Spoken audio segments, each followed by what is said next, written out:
FIFA world cup 2024 final को नहीं सारा विश्व में उत्साह चरम सीम पहुंची और यह अवसर में पूरी बेलाभूमि में निरा बालुका कला माध्यम फुटबॉल प्रेमी को आकर्षित कर Padmashri Sudarshan Patnaik.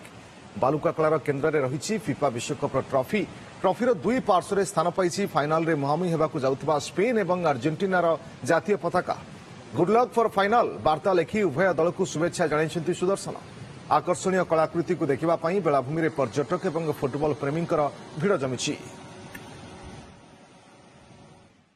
FIFA world cup 2024 final को नहीं सारा विश्व में उत्साह चरम सीम पहुंची और यह अवसर में पूरी बेलाभूमि में निरा बालुका कला माध्यम फुटबॉल प्रेमी को आकर्षित कर पद्मश्री सुदर्शन पट्टनायक। बालुका कलार केन्द्र में रही फिफा विश्वकप trophy.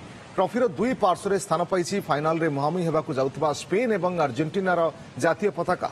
Good luck for final वार्ता लेखि उभय दल को शुभेच्छा जणाइछन्ति सुदर्शन। आकर्षणीय कलाकृति को देखा बेलाभूमि में पर्यटक और फुटबॉल प्रेमी भिड़ जमी।